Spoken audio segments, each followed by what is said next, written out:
একটা হাদিস শুনেন, বুখারী শরীফের 52 নম্বর হাদিস। ক্বালা রাসূলুল্লাহ সাল্লাল্লাহু আলাইহি ওয়াসাল্লাম, আল্লাহ নবী বলেন, বাইনামা রাজুলুন ইয়ামশি বিতরিক ফাওয়াজাদা গুসনা শাওকিন আলা তরিক ফাআখারা।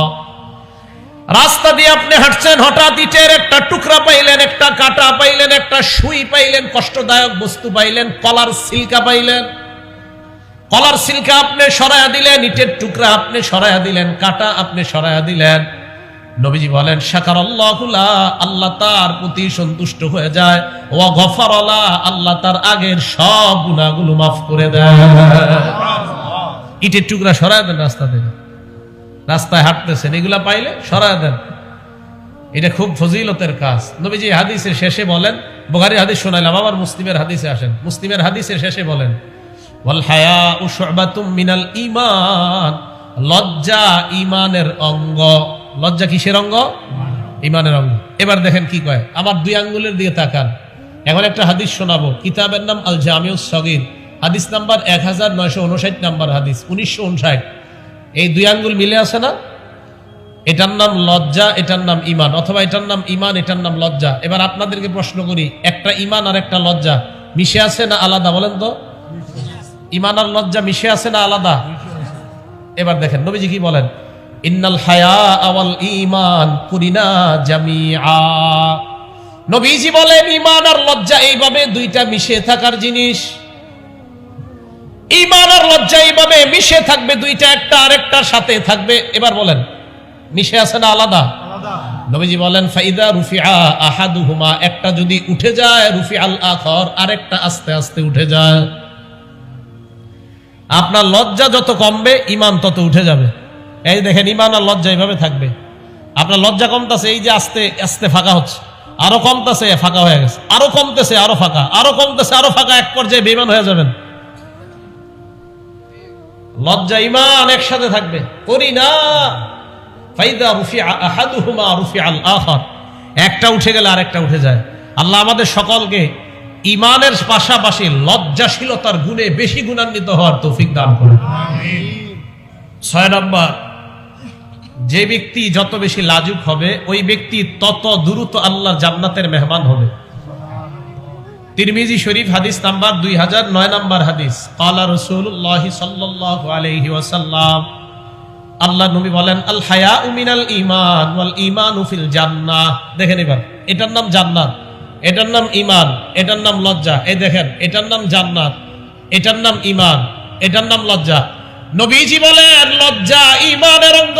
লজ্জা যত তোমার বাড়বে, ঈমানের পাওয়ার তত বাড়বে, তত দ্রুত জান্নাতে যাইবা। জান্নাত, ঈমান, লজ্জা, ঈমান, লজ্জা, ঈমান, জান্নাত। লজ্জা যত বেশি হবে, ঈমানের পাওয়ার বাড়বে, জান্নাতে তত দ্রুত যাবে। আল বাযাউ মিনাল জাফা ওয়াল জাফাউ ফিন নার। নির্লজ্জতা খারাপ স্বভাবের অন্তর্ভুক্ত, আর খারাপ স্বভাব ওয়ালা যত বেহায়া হবে, নির্লজ্জ হবে, তত দ্রুত জাহান্নামে যাবে। নাউজুবিল্লাহ। তাহলে ঈমানের পাওয়ার বাড়ে লজ্জার কারণে, আর যত ঈমানের পাওয়ার বাড়বে তত দ্রুত জান্নাত। সুবহানাল্লাহ। 7 নাম্বার, যেই ব্যক্তি যত বেশি লাজুক, আল্লাহ তাকে ভালোবাসে। হাদিস আল জামিউস সগীর, হাদিস নাম্বার 1662, 1662 নাম্বার হাদিস। ক্বালা রাসূলুল্লাহ সাল্লাল্লাহু আলাইহি ওয়াসাল্লাম, আল্লাহ নবী বলেন, ইন্নাল্লাহা ইযা আনআমা আলা আবদিন নি'মা আহাব্বা আইয়ুরা আসারান নি'মাতি আলাইহি। নবীজি বলেন, আল্লাহ যখন কোন বান্দাকে কোন নিয়ামত দান করে, ওই নিয়ামতটা আল্লাহ দেখতে চায়। বান্দাকে কোন নিয়ামত দান করলে নিয়ামতটা আল্লাহ দেখতে চায়। 1 কোটি টাকার মালিক আল্লাহ আপনাকে বানাইছেন, আল্লাহ চায় এই 1 কোটি টাকা থেকে আপনি কিভাবে দান করেন, এটা আল্লাহ দেখতে চায়। এটা দেখতে চায়। কোটিপতি যদি 1 লক্ষ টাকা দান করেন, এইভাবে আল্লাহ আপনি দেখতে চাইছেন, তাই আপনাকে দেখাইলাম। মানে আল্লাহকে, মানুষকে না, মানুষকে দেখার নাই, আল্লাহ আপনাকে কোটিপতি বানাইছে, তো আপনি আল্লাহকে দেখাইলেন। আমাদের কমিশনার সাহেব আছে এখানে, ওনারে দিয়ে উদাহরণ দিই। ওনাকে আল্লাহ কমিশনার বানাইছে, তো উনি এই ক্ষমতা, এটা আল্লাহর পক্ষ থেকে নিয়ামত। আল্লাহ চায় উনি এলাকার মধ্যে ন্যায় ইনসাফ প্রতিষ্ঠা করুক। আমরা চাই ওনার মাধ্যমে এলাকা থেকে মাদক সহ যত অপরাধ সব নির্মূল হবে। আল্লাহ চায়। তো আল্লাহ কাউকে যখন নিয়ামত দেয়, এই নিয়ামতটা আল্লাহ চায় আমি দেখতে চাই। তো রাসূল করিম সাল্লাল্লাহু আলাইহি সাল্লাম বললেন, বান্দার নিয়ামত আল্লাহ দেখতে চায়। এবার দেখেন কি কয়, ওয়ায়ুগিজুস সাইলাল মুলহিফা, নাসুর বান্দা হয়ে যারা ভিক্ষা করে তাদেরকে আল্লাহ অপছন্দ করে। নাসুর বান্দা, গাড়িতে বসে, আমি আলহামদুলিল্লাহ পড়াশোনা করার চেষ্টা করি গাড়িতে বসে থাকলেও, তো গাড়িতে বসে বসে পড়ি, তো প্রাইভেট কারের দরজা এসে অনেক সময় ভিক্ষুকরা দেখবেন এমন করে ধাক্কা দেন। তো আপনি অনেক সময় খেয়াল করতে পারেন না, অনেকক্ষণ যদি না খোলেন দরজা, জোরে একটা মারে, যেতে যায়। নাসর বান্দা হয়ে যদি ভিক্ষা করে তাকে আল্লাহ অপছন্দ করে। ওয়ায়ুহিব্বুল হাইয়াল মুতাআফফিফা, যেই ব্যক্তি লজ্জার কারণে মানুষের কাছে চাইতে পারে না, অভাবী বান্দা লজ্জার কারণে চাইতে পারে না, এই বান্দাকে আল্লাহ ভালোবাসেন। লজ্জা, অভাব, অনটন আছে, লজ্জার কারণে কাউকে বলে না, যাকাত তাদেরকে খুঁজে খুঁজে দেওয়া উচিত। একে আল্লাহ ভালোবাসে, যার যত বেশি লজ্জা তাকে আল্লাহ তত ভালোবাসে। আমাকে, আপনাকে, আমাদের সকলকে আল্লাহ লজ্জাশীলতার গুণে গুণান্বিত হওয়ার তৌফিক দান করেন। 8 নাম্বার, যেই ঘরের নারী পুরুষের যত বেশি লজ্জা, ওই ঘরে আল্লাহ তত বেশি রহমত বরকত নাজিল করেন। বুখারী শরীফ হাদিস নাম্বার 6117 নাম্বার হাদিস। ক্বালা রাসূলুল্লাহ সাল্লাল্লাহু আলাইহি ওয়াসাল্লাম, আল্লাহ নবী বলেন, আল হায়াউ লা ইয়াতি ইল্লা বিখাইর। নবীজি বলেন, লজ্জা এমন একটা স্বভাব, এমন একটা গুণ, যেই ঘরের মধ্যে যত বেশি লজ্জা, যত বেশি লাজুকতা, ওই ঘরের মধ্যে ওই লজ্জা নামক গুণটা তত বেশি আল্লাহর পক্ষ থেকে কল্যাণ আর বরকত নিয়ে আসে। লজ্জা যত বেশি, ওই ঘরে রহমত বরকত তত বেশি হবে। ছেলে লাজুক, মেয়ে লাজুক, বাবা লাজুক, বউ লাজুক, সবাই লজ্জাশীল ঘরের মধ্যে লজ্জার কারণে গুনাহ করে না, ওই ঘরে আল্লাহ তত বেশি রহমত বরকত নাজিল করেন। 9 নাম্বার, বুখারী শরীফ হাদিস নাম্বার 6120 নাম্বার হাদিস। আমাদের নবীর আগে যত নবী, সব নবীরা সহ, আমাদের নবী সহ সমস্ত নবীরা উম্মতকে একটা কথা বলছে, কি? ক্বালা রাসূলুল্লাহ সাল্লাল্লাহু আলাইহি ওয়াসাল্লাম, ইন্না মিম্মা আদরাকান নাস মিন কালামিন নবুওয়াতিল উলা ইযা লাম তাস্তাহি ফাসনা মা শিতা। সব নবীরা তার উম্মতকে বলছে, তোমার লজ্জা না থাকলে তোমার যা মন চায় তুমি তা করো। লজ্জা না থাকলে তুমি 3 কোয়ার্টার পরবা, ভালো 3 কোয়ার্টার ঠিক আছে। লজ্জা না থাকলে এরপরে 2 কোয়ার্টার, এটা একটু খারাপ। হ্যাঁ, এরপরে উঠতে উঠতে এতটুকু প্যান্ট পরে। 18-19 বছরের ছেলেরা সমাজে এতটুকু প্যান্ট পরে কিনা? আরে আসে কিনা? এটা জায়েজ নাই ভাইও, যুবক ভাইয়েরা এতটুকু প্যান্ট পরেন না, এটা অন্যায়, এটা না জায়েজ। আর আপনারা যাদেরকে আইডল মনে করেন, যাদেরকে অনুসরণীয় ব্যক্তিত্ব, নায়ক নায়িকা মনে করেন, এই নায়ক নায়িকারা এরার পোশাক কি বড় হয় না ছোট হয় দিন দিন? বলেন তো। এই কথা স্পষ্ট, যাদের পোশাক যত কমবে, মেয়েদের পোশাক যত কমবে, ছেলেদের পোশাক যত হাঁটুর উপরে উঠবে, মেয়েদের পোশাক আরো যত কমবে, ওই মেয়ে ওই ছেলে পুরা দুনিয়ার ভিতরে সবচেয়ে বেহায়া নির্লজ্জ, এতে কোনো সন্দেহ নাই। বেহায়া এতটুকু প্যান্ট কিভাবে পরে? আমি তো অবাক হয়ে যাই, হাউ ইজ ইট পসিবল, এটা কিভাবে সম্ভব? একটা ছেলে 18-19 বছর বয়স, ও কিভাবে এটা পরে? তো শরম লজ্জার ব্যাপার। এর কি শরম করে না? হুজুর কোনো ব্যাপার না, রিডিকিউলাস ম্যাটার, এটা একটা হাস্যকর ব্যাপার হুজুর। না, তোমার শরম করে না ইংলিশ মারাও আর প্যান্ট এই জায়গায় পরো? 18-19 বছর বয়স প্যান্ট পরে, তো নির্লজ্জতা, বেহায়া। ভাইও মনে রাখবেন, আপনার বয়স বালেগ হওয়ার পরে আপনি প্যান্ট পরা এটা হারাম, এটা জায়েজ নেই। আপনি কিভাবে হাঁটু দেখান? রাসূল করিম সাল্লাল্লাহু আলাইহি সাল্লাম বলেন, লজ্জা যখন না থাকে তোমার যা মন চায় তা করো। আল্লাহ আমাদেরকে হেফাজত করেন। তিরমিজি শরীফের 1080 নাম্বার হাদিস। ক্বালা রাসূলুল্লাহ সাল্লাল্লাহু আলাইহি ওয়াসাল্লাম, আল্লাহ নবী বলেন, আরবাউন মিন সুনানিল মুরসালিন, সমস্ত নবীদের সুন্নাত 4টা। দুনিয়ার মধ্যে যত নবী রাসূল সবার সুন্নাত হলো 4টা। সামনে ওলামারা ছাড়া অন্যরা বলেন তো সমস্ত রাসূলের সুন্নাত কয়টা? আরো জোরে। 1 নাম্বার আল হায়া, লজ্জা। 1 নাম্বার আল হায়া, লজ্জা। এই হাদিস নিয়ে আমি ভাবি যে সব রাসূলের সুন্নাত 4টা, 1 নাম্বারটাই লজ্জা। 1 নাম্বার লজ্জা।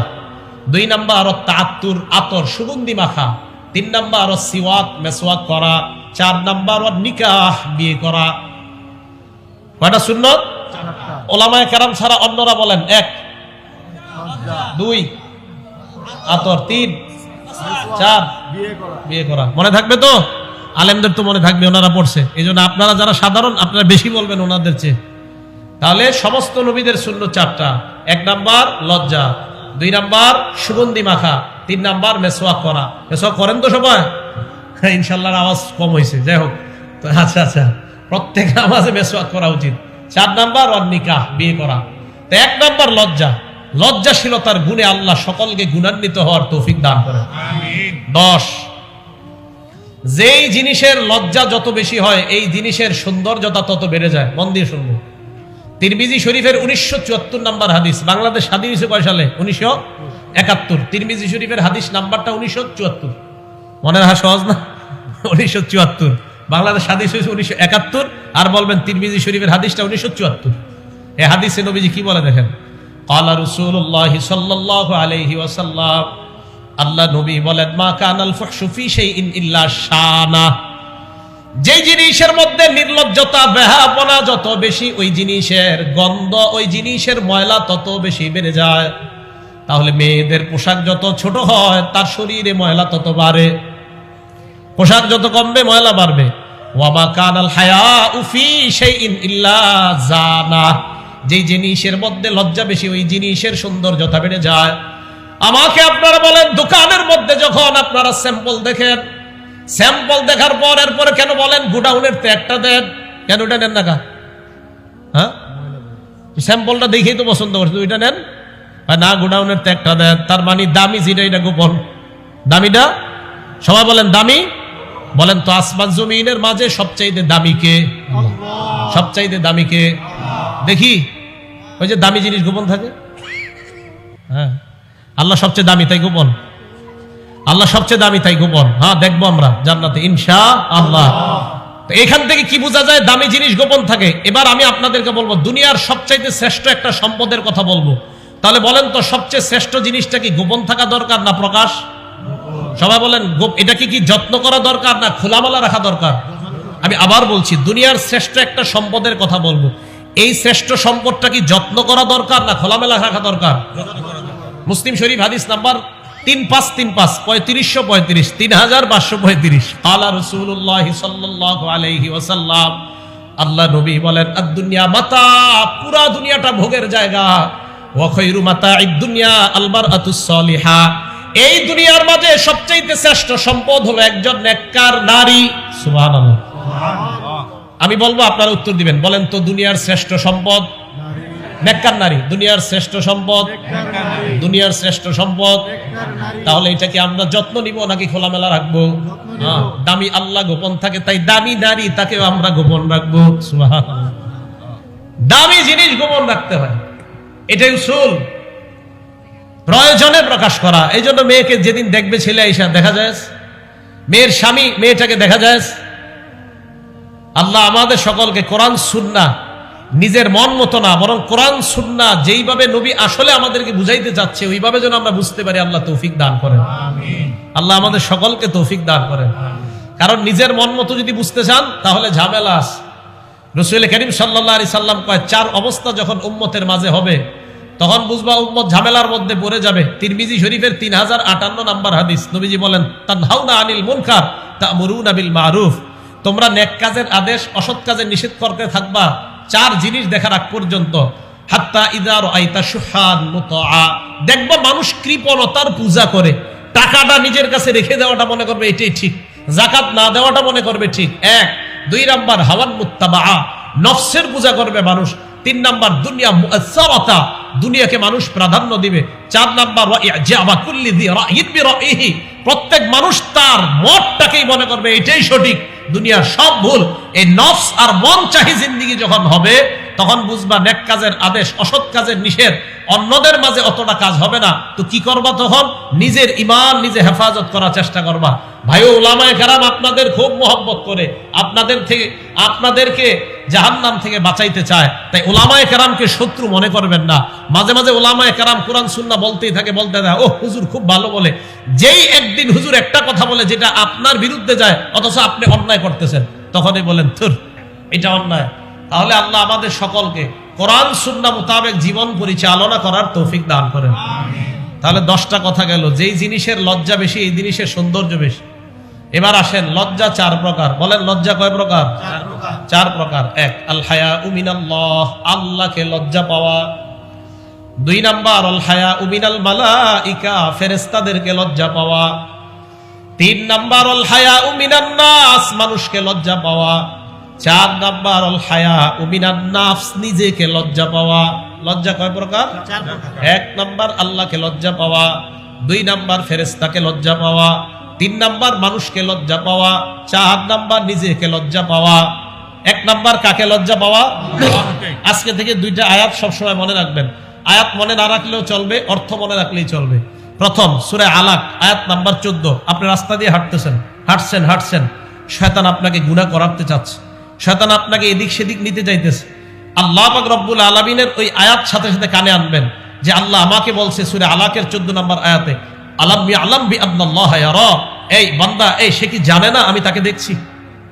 এই সে কি জানে না আমি তাকে দেখছি? আপনি হাঁটছেন, গুনাহ করতেছেন, আপনি মদের বোতল নিলেন, আপনি মাদক, আপনি নেশা করবেন, আল্লাহ বলছেন এই বান্দা তুমি কি জানো না আমি তোমাকে দেখছি? আলাম বিআলাম, আল্লাহ দেখছে আমাকে আপনাকে। এই হলো 1 নাম্বার আয়াত।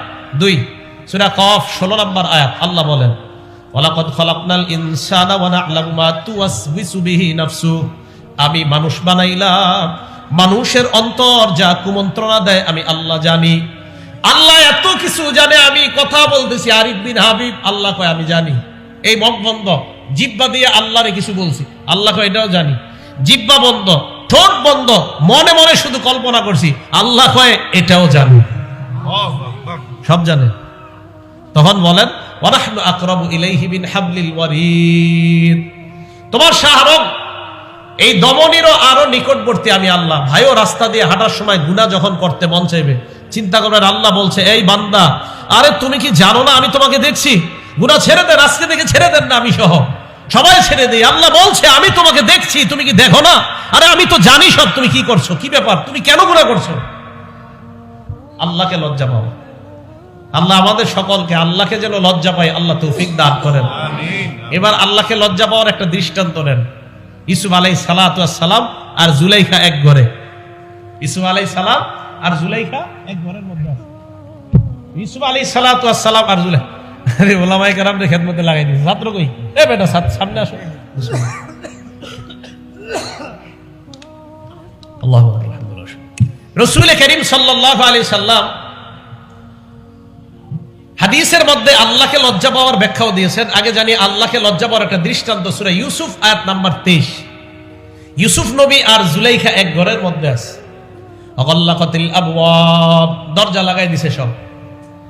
দরজা লাগিয়ে দেওয়ার পর জুলাইখা কয় ক্বালাত হাইতালাক, ইউসুফকে ডাক দিতেছে নিচের দিকে, কুমন্ত্রণা জানায়। ওরা ওয়াদাতুল্লাতি হুয়া ফি বাইতিহা আন নাফসি, ইউসুফ আলাইহিস সালাতু ওয়াস সালামকে ফুসলানো শুরু করলো জুলাইখা। ইউসুফ নবী চিন্তা করে দেখলেন আশেপাশে দরজা বন্ধ, জানালা বন্ধ, কেউ নাই। ইউসুফ নবীকে কেউ দেখে না, দেখে কে? আল্লাহ। ইউসুফ নবী বললেন ক্বালা মাআযাল্লাহ, আমি আল্লাহর আশ্রয় চাই। আল্লাহকে লজ্জা পাওয়া, এজন্য আল্লাহকে লজ্জা পাওয়া এটা খুব জরুরি বিষয়। আল্লাহ আমাদের সকলকে আল্লাহকে যেন আমরা লজ্জা পাই আল্লাহ তৌফিক দান করেন। তাহলে আল্লাহকে লজ্জা পাওয়ার 1 নম্বর প্রকার আল্লাহকে লজ্জা পাওয়া। আল্লাহকে লজ্জা পাওয়ার আবার 4 অর্থ। লজ্জা কয় প্রকার? 4 প্রকার। 1, আল্লাহকে লজ্জা পাওয়া। আল্লাহকে লজ্জা পাওয়া আবার 4 অর্থ। তিরমিজি শরীফ হাদিস নাম্বার 2458, 2458 নাম্বার হাদিস। ক্বালা রাসূলুল্লাহ সাল্লাল্লাহু আলাইহি ওয়াসাল্লাম, আল্লাহ নবী বলেন ইস্তাহিউ বিনাল্লাহি হাক্কাল হায়া, তোমরা আল্লাহকে যথাযথভাবে লজ্জা পাও। সাহাবারা বললেন ইন্না লানাস্তাহি মিনাল্লাহি ওয়ালহামদুলিল্লাহ, হুজুর আমরা তো আল্লাহকে লজ্জা পাই। আল্লাহকে লজ্জা পাওয়ার আবার কি অর্থ? নবীজি বললেন আল্লাহকে লজ্জা পাওয়ার অর্থ হলো 4টা। 1 নাম্বার আন তাহফাজুর রাসা ওয়া মা ওয়া, তোমার মাথা আর মাথার আশেপাশে যা এইগুলা তুমি গুনাহ থেকে বাঁচাইবা। আন তাহফাজুর রাসা ওয়া মা ওয়া, মাথা, মাথার আশেপাশে চোখ, নাক, কান, মুখ গুনাহ থেকে বাঁচাও। 1। 2 ওয়াল বাতনা ওয়া মা হাওয়া, পেট আর পেটের আশেপাশে যা এগুলা গুনাহ থেকে বাঁচাও। লজ্জাস্থান, পা, এগুলা গুনাহ থেকে বাঁচাও। তাহলে কমপ্লিট পুরো শরীর গুনাহ থেকে বাঁচানো। 1 মাথা, মাথার আশেপাশে যা আছে, নজরের গুনাহ করা যাবে না। মুখ দিয়ে মিথ্যা কথা বলা যাবে না। ভাইও এই জবানের কারণে আমাদের বেশিরভাগ মানুষ জাহান্নামী হবে, বলেন নাউজুবিল্লাহ। তিরমিজি শরীফের 2616 নম্বর হাদিস, 2616 নম্বর হাদিস, রাসূল করিম সাল্লাল্লাহু আলাইহি সাল্লাম বলেন, হাল ইয়াকুব্বুন নাস ফিন্নার আলা ওয়ুজুহিহিম আও আলা মানাখিরিহিম ইল্লা হাসাইদু আলসিনাতিহিম। মানুষ, বেশিরভাগ মানুষকে আল্লাহ মাথাটা নিচের দিকে দিবে, পাগুলা উপরের দিকে দিয়ে তাদেরকে ধাক্কাইতে ধাক্কাইতে আল্লাহ জাহান্নামে ফেলে দিবে। কেন? নবী বলেন, শুধু এই মুখের কারণে অধিকাংশ মানুষ এইভাবে জাহান্নামী হবে। তো এক নাম্বার আল্লাহকে লজ্জা পাওয়া, জবান হেফাজত করা, নজর হেফাজত করা, নাক হেফাজত করা। আল্লাহ আমাদের সকলকে গুনাহ থেকে এই অঙ্গগুলা বাঁচানোর তৌফিক দান করেন। 2 নাম্বার আল বাতনা ওয়া মা হাওয়া, পেটের আশেপাশে যাইগুলা গুনাহ থেকে বাঁচানো। এবার দুইটা মিলায় দেখেন, রাসূল বলেন, মাই ইয়াজমান লি মা বাইনা লাহইহি ওয়া মা বাইনা রিজলাইহি, আরেক বর্ণনায় ওয়া মা বাইনা ফাখিজাইহি। নবীজি বলেন, এই দুই চোয়ালের মাঝখানে যে জবান আছে, এই জিহ্বা যারা আমাকে গ্যারান্টি দিবা, জবান দিয়ে কাউকে তুমি কষ্ট দাও না, জবান দিয়ে কাউকে আঘাত করো না, জবান দিয়ে কারো গীবত করো না, জবান দিয়ে তুমি মিথ্যা কথা বলো না। নবী বলেন, 1 নাম্বার জবানের নিরাপত্তা আমাকে দিয়ে দাও, 2 নাম্বার 2 রানের মাঝখানের লজ্জাস্থানের নিরাপত্তা আমাকে দিয়ে দাও। নবীকে যদি বলতে পারেন, হুজুর আমি জবান দিয়ে গুনাহ করি না, লজ্জাস্থান দিয়ে আমি গুনাহ করি না, আল্লাহ নবী বলেন 2 জিনিসের গ্যারান্টি, নিরাপত্তা দিয়ে দাও, আজমান লাহুল জান্নাহ, আমি নবী তাকে জান্নাতে নেওয়ার জিম্মাদার হয়ে গেলাম। আমি আল্লাহর কাছে বলে তাকে জান্নাতে নিব। তাহলে 1 নাম্বার মাথার আশেপাশে যা গুনাহ থেকে বাঁচানো, 2 নাম্বার পেটের আশেপাশে গুনাহ থেকে বাঁচানো। এই 2 জায়গার দ্বারা কি বোঝা যায়? কমপ্লিট পুরা বডি গুনাহ থেকে বাঁচানো। 3 নাম্বার ওয়া তাতাযাক্কারুল মাউত ওয়াল বিলাহ, মরণ স্মরণ করা, মরণের পর আপনি পচে যাবেন এই অংশটা স্মরণ করা। আমি আপনি আজকে মারা গেলাম, এই যে দেখেন আমি আপনাদের সামনে বয়ান করতেছি, কি জনপ্রিয়তা, ভাবনা এমনই তো আমার, আমি আজকালকে মারা যাবো, শেষ, কালকে এই একটু পরে মারা যাবো, কালকে এই মুহূর্তে 1 দিন, পরের দিন 2 দিন, পরের দিন 3 দিন। বিশ্বাস করেন 3 দিন পরে আপনারা যার যার মতো কাজ শুরু করবেন।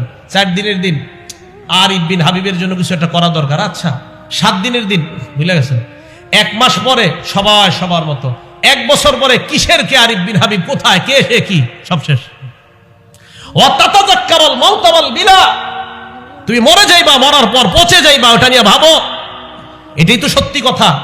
আমি আপনি মারা যাওয়ার পর আমার সন্তানাদি, আমার আত্মীয় স্বজন আমাদেরকে দাফন করে দিবে। দাফন করে দেওয়ার পর একটু বলবে, এই সে ভালো ছিল, সেই ছিল, সেই ছিল, 2 দিন 3 দিন, আস্তে আস্তে সবাই সবার মতো চলবে। আপনার বাড়ি গাড়ি সব রয়ে গেল। এটা নিয়ে ভাবেন যে আমি যা কামাই করেছি, যা উপার্জন করেছি, সব রয়ে গেল, আমি কবরে চলে গেলাম। ভাইও আজকে থেকে ভাবেন, আজকে রাতে মাথাটা বালিশে লাগান, একটু সময়ের জন্য লেপটা মুড়ি দেন, কম্বলটা মুড়ি দিয়ে চোখটা খোলেন, দেখবেন আপনি অন্ধকার, কিছু দেখা যায় না। চোখ খোলেন, ল্যাপ মুড়ি দিয়ে, কাঁথা মুড়ি দিয়ে চোখ খোলেন, লাইট অফ, দেখবেন কিছু দেখা যায় না। তখন ভাববেন, আচ্ছা আমার লাশটা কবরে রাখলো কামরাঙ্গীরচরের জনগণ, রাখার পর আমার লাশের উপরে বাঁশ দিল, বাঁশ দেওয়ার উপরে আবার মাটি দিল, আচ্ছা আমি তো কিছু দেখতে পাবো না, আচ্ছা অন্ধকার, ব্যাপারটা কি? ইমানদার হলে কবর আল্লাহ আলোকিত বানায় দিবে। ভাই কথাগুলা ভাবেন।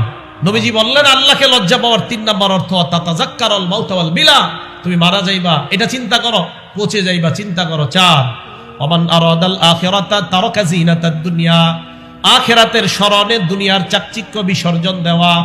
কামরাঙ্গীরচর দিয়ে আপনি হাঁটছেন, হঠাৎ একটা 10 তলা 5 তলা বাড়ির দিকে তাকাইলেন আর চিন্তা করলেন, আমারও যদি হইতো। চিন্তা করতেছেন, এখন মনে করেন কি করবেন? তখন আখিরাত চিন্তা করবেন, আখিরাতে আল্লাহ আরো বড় দিবে, সুবহানাল্লাহ। এই চিন্তায় দুনিয়ার চাকচিক্য বিসর্জন দেওয়া। নবী বলেন, মাথার আশেপাশ গুনাহ থেকে বাঁচানো, পেটের আশেপাশ গুনাহ থেকে বাঁচানো, আখিরাত কবরের কথা স্মরণ করা। 4 আখিরাতের চিন্তায় দুনিয়ার চাকচিক্য বিসর্জন দেওয়ার গুণ। এই 4টা যার মাঝে অর্জন হয়ে যাবে প্রাত্যহিক প্রতিদিনের জীবনের মধ্যে, ফাকাদ ইস্তাহইয়া মিনাল্লাহি হাক্কাল হায়া, সে আল্লাহকে যথাযথ লজ্জা পাইল। 2 নাম্বার আল হায়া মিনাল মালাইকা, ফেরেশতাদেরকে লজ্জা পাওয়া। সূরা ইনফিতরের আয়াত মনে রাখবেন, ওয়া ইন্না আলাইকুম লাহাফিজিন কিরামান কাতিবিন। এই যে আমি আপনি হাঁটছি, এখন থেকে আমরা নিয়ত করব যে হাঁটতেছি। আল্লাহ বলেন, ওয়া ইন্না আলাইকুম লাহাফিজিন, তোমাদের সাথে সংরক্ষণকারী ফেরেশতা আছে, কিরামান কাতিবিন, সম্মানিত লেখকগণ। আমি আপনি টেলিভিশনের দিকে তাকাইলাম, ফেরেশতা লিখে ফেলছে। আমি আপনি নারীর দিকে একবার তাকানোর পর নজর নিচের দিকে করলাম, ফেরেশতা গুনাহ লেখে নাই। আবার তাকাইলাম, লিখে ফেলছে। প্রথমবার তাকাইলাম, নিচে তাকাইলাম, লিখে নাই। আবার তাকাইলাম, লিখে ফেলছে। ইয়ালামুনা মা তাফআলুন, যা করছো করে ফেলছে। ভাবেন না আজকে থেকে ভাবনাটা, আচ্ছা আল্লাহ আমাকে দেখে, এটাও আবার আল্লাহর লেখকগণ আমার সব কর্মকাণ্ড লিখে ফেলতেছে। ইন্না লিল্লাহ, আমার হবে কি? আল্লাহ বলে কি আর হবে? 15 নম্বর পারা 2 নম্বর পৃষ্ঠা খোলো, খোলার পর এটা পড়বা যে আমি আল্লাহ কুল্লা ইনসানিন আলজামনাহু তাইরাহু ফি উনুকি, আমি তোমার গলার মধ্যে ছোট্ট একটা খাতা মেমোরি কার্ড ঝুলিয়ে দিয়েছি। ওয়ানুখরিজু লাহু ইয়াউমাল কিয়ামাতি কিতাবা, কিয়ামতের মাঠে আমি আল্লাহ এটা খুলবো। ইয়ালকাহু মানশুরা, বান্দা ওইটাকে দেখতে পাবে খোলা অবস্থায়। দেখার পর কি হবে? আল্লাহ বলেন ওই বান্দা দেখা বলবে মালি হাযাল কিতাব লা ইগাদিরু সগীরাতাও ওয়ালা কাবীরাতান ইল্লা আহসাহা। নাউজুবিল্লাহ, ইন্না লিল্লাহি। আমলনামার কি হলো? ছোট বড় সব দেখি এই জায়গায় লেখা আছে। আল্লাহ, আমি ওই দিনই অপরাধটা করছি, এটাও লেখা এই জায়গায়। ভাইও ছাড় দেওয়া হবে না। এই জন্য আমি আপনি যা করছি সব লিপিবদ্ধ হয়ে যাচ্ছে। তবে তাফসীরের কিতাবে আজীব একটা কথা আমি পেয়েছি, প্রতিদিন আমরা যা করি রাতে এটা আল্লাহর কাছে পেশ করা হয়। সহিফা আসছে হাদিসের মধ্যে, পেশ করার পর কি তাফসীরে আসছে, সহিফা পেশ করার পর আল্লাহ প্রথম পৃষ্ঠা খোলে, ওখানে ইস্তেগফার, শেষের পৃষ্ঠা ওখানে ইস্তেগফার, মাঝখানের গুলা আর দেখে না, আল্লাহ দিয়ে দেয়। ফেরেশতা বলে আল্লাহ লেখলাম তো এত কিছু, আর তো দেখলেন না। এটা তাফসীরের একটা বর্ণনা। এই কথা বলার পর আল্লাহর পক্ষ থেকে বলা হয় আমি তো জানি কি করেছে না করেছে। প্রথম পৃষ্ঠায় ভালো লেখা, শেষ পৃষ্ঠায় ভালো লেখা, মাঝে কিছু ভুলভ্রান্তি বান্দার হয়ে গিয়েছে, আমি আল্লাহ সব মাফ করে দিচ্ছি। তো বলতেছিলাম আমার আপনার আমল নামাটা ফজরের মাধ্যমে যেন শুরু হয়, এশার মাধ্যমে যেন শেষ হয় দিনটা। কথা বুঝে আসছে? তাহলে আমাদের আমল নামায় শুরুতে ফজর, শেষে এশা হবে। হ্যাঁ, মাঝের নামাজ তো ছাড়াই যাবে না, বাকি এদিক সেদিকের ভুলগুলা আল্লাহ চাইলে মাফ করে দিবে। তো বলতেছিলাম ফেরেশতাদেরকে লজ্জা পাওয়া 2। 3 নাম্বার ওয়াল হায়াউ মিনান নাস, মানুষকে লজ্জা পাওয়া। আজীব একটা হাদিস শোনাই মানুষকে লজ্জা পাওয়ার। বুখারী শরীফের 7 নম্বর হাদিস। দেখেন, আমরা কি মুসলমান না অমুসলমান? সবাই বলেন মুসলমান না অমুসলমান? নবীজির কাছে বাদশাহ হিরাক্লিয়াসের একটা চিঠি গেছে, বাদশার কাছে নবীজির একটা চিঠি গেছে। চিঠির মধ্যে বাদশাহ হিরাক্লিয়াসকে আল্লাহ রাসূল দাওয়াত দিয়েছে ইসলামের দিকে। আদউকা বিদিআয়াতিল ইসলাম, আমি আপনাকে ইসলামের দাওয়াত দিয়েছি। আসলিম তাসলাম, ইসলাম গ্রহণ করেন, নিরাপত্তা লাভ করবেন।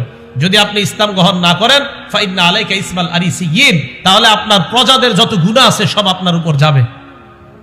কমিশনার সাহেব, আপনার এলাকারে আপনি ঠিক করতে হবে। হ্যাঁ ইনশাল্লাহ, তাহলে আপনি কিন্তু ইনশাল্লাহ লিডিং দিতে পারবেন জান্নাতে যাওয়ার। ইনশাল্লাহ ইনশাল্লাহ ওনার নেতৃত্বে যদি ইনশাল্লাহ এলাকা ঠিক হয়ে যায়, কিয়ামতের মাঠে ইনশাআল্লাহ উনি উপস্থাপন করতে পারবে আল্লাহ আমি আমার দায়িত্বের আমানত রক্ষা করেছি, এটা বলতে পারবে। এবং এই দায়িত্ব হতে পারে ওনাকে জান্নাতি বানায় দিবে, আমানত রক্ষা করা।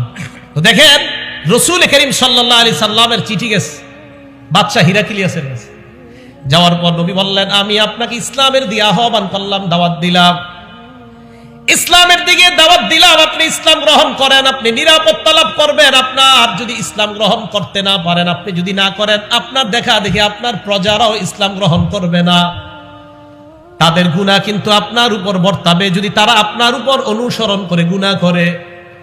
তো এই কথা বলার পর বাদশাহ হিরাক্লিয়াস চিঠি পড়ার পর বলল আচ্ছা এই জায়গায় কি মক্কার কেউ আছে যাদেরকে এই নবীর ব্যাপারে কিছু জিজ্ঞাসা করা যায়? হ্যাঁ বাদশাহ, আবু সুফিয়ান নামে এক ব্যবসায়ী এই এলাকায় আসছে, আপনি বললে তাকে ডাকতে পারি। কয় ডাকো। এই জায়গাটা মন দিয়ে শোনেন, আবু সুফিয়ান রাদিয়াল্লাহু তাআলা আন তখনও মুসলমান হয় নাই। আবু সুফিয়ান রাদিয়াল্লাহু তাআলা আনহুকে ডাকছে, সামনে বসাইছে আবু সুফিয়ানকে, পিছনে ওনার সব সাথী যারা আছে তাদেরকে, সবাই কাফের, সবাই কাফের। বাদশাহ দুভাষী একজন, যেই ব্যক্তি আরবিও বুঝে বাদশার ভাষাও বুঝে। বাদশাহ তাকে বলল তাকে বলো আমি যা যা বলবো সব যেন সত্য কথা বলে। এবার বাদশাহ তাকে বলো আমি তাকে কোনো প্রশ্ন করলে ফাইন কাযাবানি, আবু সুফিয়ান যদি মিথ্যা বলে। আবার বলছি, বাদশাহ বলতেছে তাকে বলো এই আবু সুফিয়ানকে নবীর ব্যাপারে যা বলবো যদি মিথ্যা বলে কাযযিবুহু, পিছনে যারা আছে তারা যেন সাথে সাথে বলে এই তুমি মিথ্যা বলছো। উনি মিথ্যা বললে পিছনে সবাই বলবে এই তুমি মিথ্যা বলছো। তো আবু সুফিয়ান কয়, এই কথা বলার পর ভাই এই জায়গাটা স্বর্ণ অক্ষরে লিখে রাখার মতো, কয় লাউলাল হায়া, লাউলাল হায়া, লাউলাল হায়া মিন আইয়াসিরু আলাইয়া কাযিবান লা কাযাবতু আনহু। আমার ভিতরে এত লজ্জা কাজ করলো, ছি ছি ছি, মুহাম্মদের নামে যদি একটা মিথ্যা বলি মক্কায় যাওয়ার পর আমার পিছে যারা আছে আজকে হয়তো কিছু বলবে না, আমি লিডার দেখা, তখন আমাকে বলবে আবু সুফিয়ান তুমি মুহাম্মদের নামে, তখনও তো তারা মুসলমান না তাই মুহাম্মদ বলছে, মুহাম্মদের নামে তুমি ওই দিন কিভাবে মিথ্যা কথাটা বললা। আবু সুফিয়ান একজন কাফের, তখনও মুসলমান হয় না, তিনি বলেন আমি লজ্জার কারণে যে ছি মানুষ কি বলবে, শুধু লজ্জার কারণে নবীর নামে সেদিন একটা মিথ্যা কথা বলতে পারিনি। বলেন তো একজন কাফের কি কারণে মিথ্যা বলে নাই? লজ্জায়। বলেন একজন কাফের কি কারণে মিথ্যা বলে নাই? আমরা কাফের না মুসলমান? মিথ্যা বলিনি? কি পরিমাণ মিথ্যা বলি দেখছেন, কি আজীব কথা। একজন অমুসলমান লজ্জায় উনি মিথ্যা কথা বলে না। আল্লাহ আমাদের সকলকে লাজুকতা, লজ্জার গুণে গুণান্বিত হওয়ার তৌফিক দান করেন। তাহলে মানুষকে লজ্জা পাওয়া জানলাম। 4 আল হায়াউ মিনান নাফস, নিজেকে লজ্জা পাওয়া। নিজেকে লজ্জা পাওয়ার কয়েকটা দৃষ্টান্ত। 1 নাম্বার, নিজেকে লজ্জা পাওয়ার দৃষ্টান্ত, নবীজি সাল্লাল্লাহু আলাইহি ওয়াসাল্লাম এক মাঠের সামনে দিয়ে রওনা করলেন। উলামায়ে কেরাম সহ অন্য যারা আছি, মাদ্রাসার ছাত্র যারা আছি, এই ইবারতটা ভালো করে শুনবো। নাসাই শরীফের 406 নম্বর হাদিস। নবীজি এক ব্যক্তিরে দেখে খোলা মাঠে গোসল করতেছে, খোলা মাঠে গোসল করে।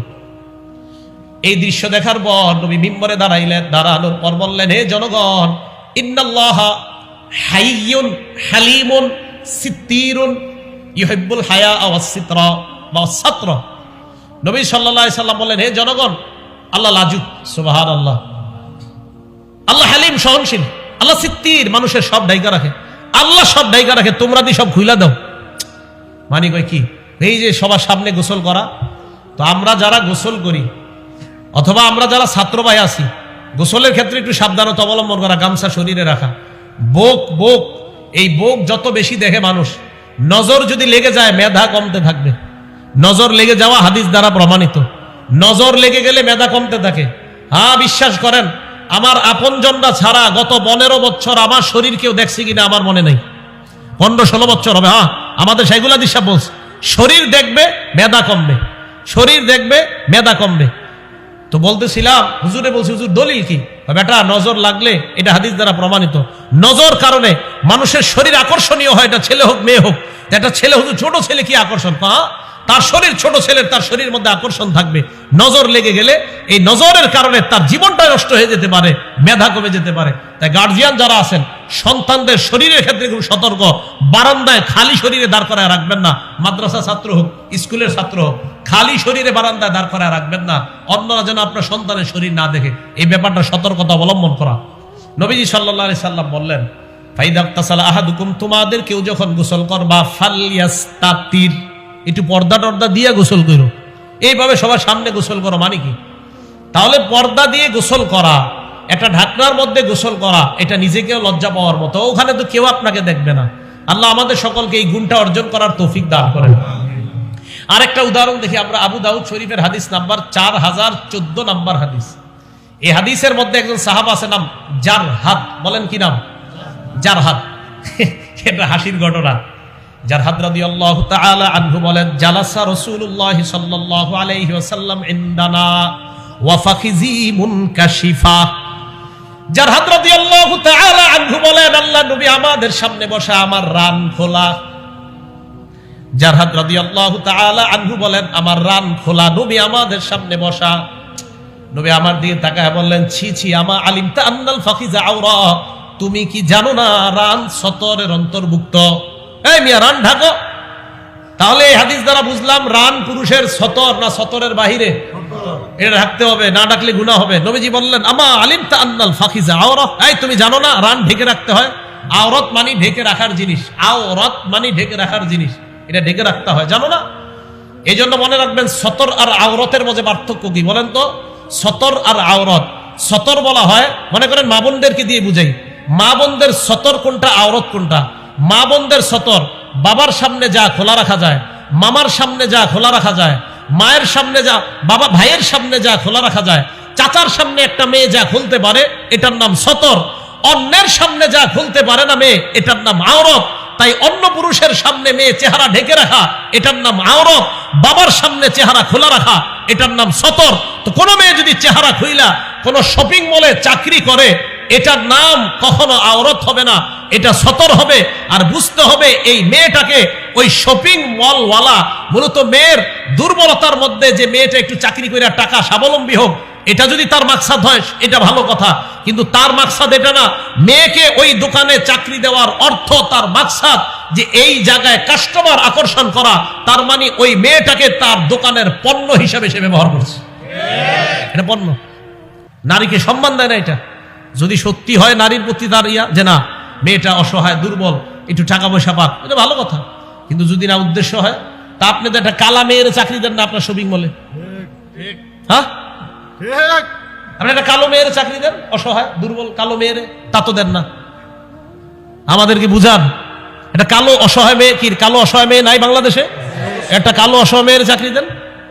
ওই দোকানদাতা ভালো করে জানে এরে বসাইলে কাস্টমার আসবে না।